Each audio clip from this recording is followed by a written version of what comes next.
Hello friends, welcome to savage point. நான் உங்கள் square. So இன்றைக்கி இந்த டாப்பிக்கில் எதை பற்றி பார்க்க போகிறோன்னா, இப்போ ரீசெண்டாக கங்குவா படத்தோட ட்ரெய்லர் வந்திருந்தது. அதை கூட நம்ம பிரேக் டவுன் பண்ணி போட்டிருந்தோம். அந்த ட்ரெய்லர் மட்டும் இல்லாமல் நான் போட்டிருக்கக்கூடிய அந்த ஒரு பிரேக் டவுன்லேயே வந்து பார்த்திங்கன்னா நிறைய பேர் 1000 crores கலெக்ட் பண்ண போகுது அப்படின்னு சொல்லிட்டுலாம் கமெண்ட் பண்ணியிருந்தீங்க. இது வந்து இப்போ ரீசெண்டாக வரக்கூடிய எல்லா தமிழ் படங்களுக்கும் இந்த மாதிரி கமெண்ட்ஸ்லாம் பார்க்க முடியுது.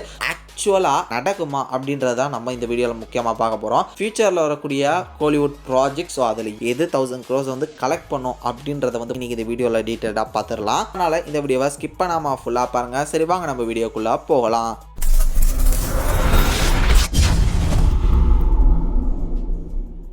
இந்த வீடியோவில் நம்ம நிறைய செக்மெண்ட்ஸ் பார்க்க போகிறோம். அதில் ஃபஸ்ட்டு வந்து பார்த்தீங்கன்னா, ஃப்யூச்சரில் 1000 கோடி அடிக்கலாம் அப்படின்ற அளவுக்கு நமக்கு கோலிவுட்டில் நம்பிக்கை தரக்கூடிய அளவுக்கு படங்கள் என்ன அப்படின்றத பார்த்துடலாம். ஃபஸ்ட்டு வந்து பார்த்தீங்கன்னா, தங்கலான் இன்னும் 2 நாளில் ரிலீஸ் ஆக போகுது. அதுக்கப்புறம் கோட் அடுத்த மாதம் செப்டம்பர் 5 ரிலீஸ் ஆக போகுது. அதுக்கப்புறம் கங்குவா அதுக்கு அடுத்த மாதம் அக்டோபர் 10 ரிலீஸ் ஆக போகுது. ஸோ தென் கமல்ஹாசன் சாரோட தக் லைஃப் படம் இருக்குது. அதுக்கப்புறம் லோகேஷ் கனகராஜ் சாரோட கூலி படம் இருக்குது. இப்போதைக்கு கோலிவுட் கிட்டத்தட்ட இந்த ப்ராஜெக்ட்ஸை தான் நம்பி இருக்குது. ப்ரோ, அப்போ விடாமுயற்சி, அதுக்கப்புறம் குட் பேட் அக்லின்னு சொல்லிட்டு அஜித் சாரோட ஒரு படம் இருக்கு அதை அப்படின்னு சொல்லிட்டு நீங்கள் கேட்டிங்கன்னா, ஆக்சுவலாக இப்போ வரையுமே வந்து பார்த்தீங்கன்னா அஜித் சார் வந்து பேன் இண்டியன் ரேஸ்லேயும் ப்ராப்பராக இறங்கலை. தென் இது மட்டும் இல்லாமல் ப்ரொமோஷன்ஸ் ஏகப்பட்ட விஷயங்கள் இருக்குது படத்தை பொறுத்த வரையும். அதில் இந்த படத்தில் இருக்கக்கூடிய ஆக்டர்ஸாவது வந்து பார்த்தீங்கன்னா இறங்கி பண்ணுவாங்க. ப்ரொடியூசர்ஸ், டிஸ்ட்ரிபியூட்டர்ஸ் இப்படின்ற பல விஷயங்கள் வந்து அவங்களுக்கு சப்போர்ட்டிவாக இருக்குது. பட் இவரோட படங்களுக்கு வந்து பார்த்தீங்கன்னா அது எதுவுமே அமையலை. இவருமே ரொம்ப சிம்பிளானாலும் இவரோட படங்களுமே எப்பயுமே சிம்பிளாக வந்து போயிட்டுன்ற காரணத்தினால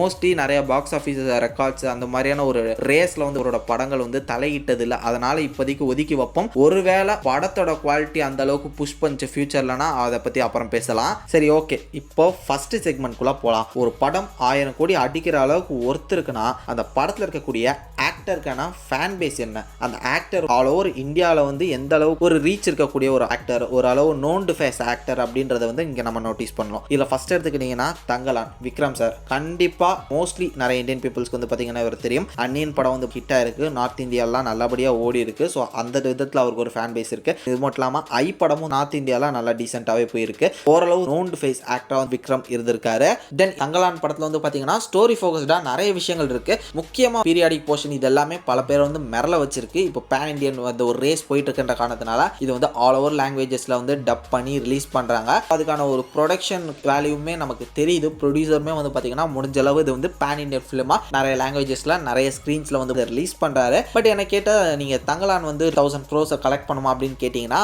டெஃபினட்டாக 1000 crores கலெக்ட் பண்ண வாய்ப்பு இல்லை அப்படின்னு தான் எனக்கு தோணுது. அது போக போக அடுத்தடுத்த செக்மெண்ட்ஸ்லாம் சொல்கிறேன். அதுக்கப்புறம் வந்து பார்த்தீங்கன்னா நம்ம விஜய் சாரோட கோட் படம் வந்து 1000 crore கலெக்ட் பண்ணுமா அப்படின்னு கேட்டிங்கன்னா வாய்ப்புகள் இருக்குது. பிகாஸ் அவரோட ப்ரீவியஸ் ஃபிலிம் லியோ வந்து பார்த்தீங்கன்னா கிட்டத்தட்ட 600 crores புஷ் பண்ணியிருந்தாங்க. ப்ரொடக்ஷன் ஹவுஸ் ஃபைனலாக கொடுத்த அப்டேட் என்னன்னா 545 crores ப்ளஸ் அப்படின்ற மாதிரி போட்டிருந்தாங்க. ஃபைனலி ஒரு 30 or 40 டேஸ்க்கு அப்புறம் வந்து கிட்டத்தட்ட 600 crore பாக்ஸ் ஆஃபீஸ் வச்சிருக்கோம் அப்படின்னே வச்சுக்கலாமே. அப்படி பார்க்கும்போது 600 கோடி ஆல்ரெடி அவர் பண்ணிட்டாரு. எப்பயுமே அவரோட முந்தைய படங்களோட அவர் வந்து முந்திக்கிட்டு தான் போவார். ஸோ பின்னாடி வந்ததை சரித்திரம் இல்லை. இந்த ரிலீஸ் ஆக போகிற இந்த ஒரு சுச்சுவேஷன் வேறு வந்து பார்த்தீங்கன்னா சூப்பரான சுச்சுவேஷன் அமைஞ்சிருக்கு. இப்போ செப்டம்பர் 5 வருதா, ஸோ அதுக்கப்புறம் அப்படியே விநாயகர் சதுர்த்தி வீக்கெண்ட் ஹாலிடேஸ் அப்படி இப்படின்னு பார்த்து ஒரு 5 நாள் வந்து பார்த்தீங்கன்னா தொக்கா மாட்டியிருக்கு. இது மட்டும் இல்லாமல் எந்த ஒரு படமும் கூட வரல. அது வந்து இன்னொரு ஒரு மிகப்பெரிய ப்ளஸ் பாயிண்ட். கிட்டத்தட்ட ஒரு வாரம் 1.5 வாரத்துக்கு வந்து பார்த்தீங்கன்னா எந்த படமுமே இல்லை. முன்னாடியும் சரி பின்னாடியும் சரி. இது வந்து கோட் படத்துக்கு வந்து ஒரு ப்ளஸ் பாயிண்ட். இதன் காரணமாக மோஸ்ட்லி நிறைய தேட்டர்ஸில் ரிலீஸ் ஆகுது. முக்கியமாக இப்போ தமிழ்நாட்டில் ஒரு ரெக்கார்ட் வேறு கிரியேட் பண்ணியிருக்கு. தமிழ்நாட்டில் இருக்கக்கூடிய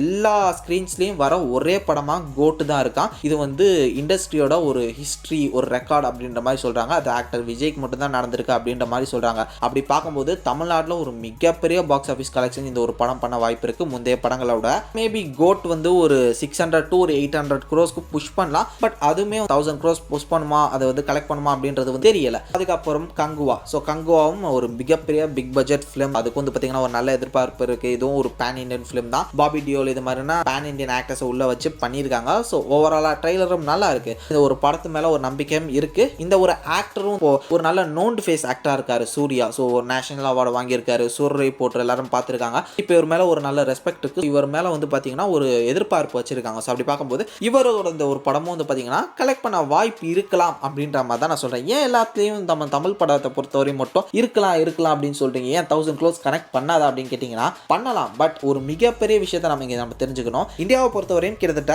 60லேருந்து 50% ஸ்க்ரீன்ஸ் தியேட்டர் ஸ்க்ரீன்ஸ் வந்து பார்த்தீங்கன்னா கவர் பண்ணியிருக்கக்கூடிய ஒரு ஸ்டேஜ் வந்து நார்த் இந்தியன் ஸ்டேட்ஸ் தான். அந்த ஆடியன்ஸை எப்படி நம்ம கவர் பண்ணுறோம் அப்படின்றத வச்சு தான் 1000 crores இருக்கு. கல்கி படம் இதெல்லாமே அவங்களுக்கு ரீச் ஆச்சு, ஸோ அதனால் கிடச்சிச்சு. KGF படத்துல ஆக்ஷன் ஸ்லோ மோஷன் ஸோ இதெல்லாம் வச்சு அவங்களுக்கு ஏதோ ஒரு விதத்தில் கனெக்ட் ஆச்சு, அது கிடச்சிது. பட் இங்கே நம்ம ஆடியன்ஸ்க்கு பிடிக்கிற மாதிரி மட்டுமே படம் எடுக்கிறோம், அது அங்கே அவங்களுக்கு கனெக்ட் ஆகுதா என்னன்றதை நம்ம பார்க்க மாட்டோம். அந்த ஒரு விஷயத்தை வந்து கரெக்டாக சிங்க் பண்ணி அங்கே இருக்கிறவங்களுக்கும் இந்த ஒரு ஃபயர் பற்றிக்கிச்சுன்னா மேபி தமிழ் சினிமாக்கும் நடக்கலாம். அந்த ஆடியன்ஸ்க்கும் அது வந்து ரிலேட்டபிளாக இருந்து அவங்களுக்கும் அது வந்து கனெக்டிவாக இருந்தால் தான் இது வந்து தமிழ் சினிமாவுக்கு இந்த 1000 crores நடக்கும். ஏன்னா இப்போ ஆக்டர் விஜயெல்லாம் எடுத்துக்கிட்டிங்கன்னா அவர் வந்து ஒரு தமிழ் ஹீரோ, அவருக்கு வந்து தமிழ்நாட்டில் மட்டுமே 200 கோடி கலெக்ட் பண்ணும். பட் சுற்றி இருக்கக்கூடிய ஸ்டேட்ஸ் ஆந்திரா, கேரளா, கர்நாடகா, ஸோ அதுக்கப்புறம் நார்த் இந்தியா, இதை வச்சு தான் வந்து பார்த்தீங்கன்னா ஒரு மிகப்பெரிய பட்ஜெட் வரும். அதுக்கப்புறம் ஓவர்சீஸ்லாம் இருக்குது. ஓவர்சீஸில் அவர் வந்து ஒரு 100-150 கோடி அவர் கலெக்ட் பண்ணுறாரு. தெலுங்கானாவில் கூட வந்து நல்ல ஃபேன் பேஸ் இருக்குது, அங்கே கூட வந்துடும். பட்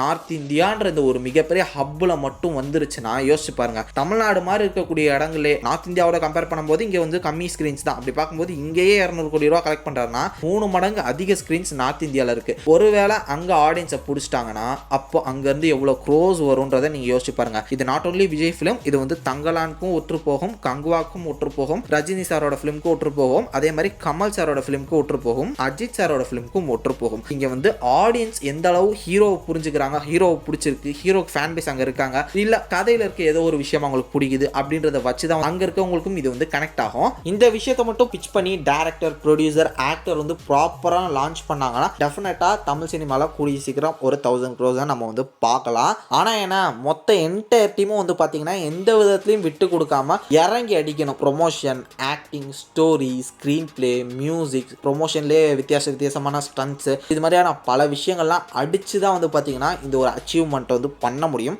பிகாஸ் அப்படி தான் அவங்களாம் அச்சீவ் பண்ணியிருக்காங்க. லைக் KGF இருக்கட்டும், RRR அவங்களோட டீம் வந்து பார்த்தீங்கன்னா இறங்கி ப்ரொமோட் பண்ணாங்க. அது மாதிரியான விஷயங்கள் வந்து நம்ம ஆக்டர்ஸ், ப்ரொடியூசர்ஸ் இவங்களாமே அது வந்து மனசு வச்சு அந்த மாதிரியான ப்ரொமோஷன் பண்ணணும், ஸ்டோரியும் அதுக்கேற்ற மாதிரி அமையணும். இது மாதிரியான பல விஷயங்கள் ஒன்று கூடிச்சுன்னா டெஃபினட்டாக கூடிய சீக்கிரம் கோலிவுட்டில் 1000 crores அடிக்கலாம். இதெல்லாம் முக்கியமாக இந்த வருஷம் வரக்கூடிய இந்த முக்கிய 3 படங்களில் எது 1000 crores அடிக்கும் அப்படின்னு நீங்கள் நினைக்கிறீங்க? மறக்காம கீழே கமெண்ட் செக்ஷனில் மென்ஷன் பண்ணுங்க. கண்டிப்பாக நானும் அதுக்காக தான் எதிர்பார்த்துருக்கேன். எந்த படம் வந்து 1000 crores அடிக்க போகுது தமிழ் சினிமாவில் அப்படின்றத பார்ப்போம்.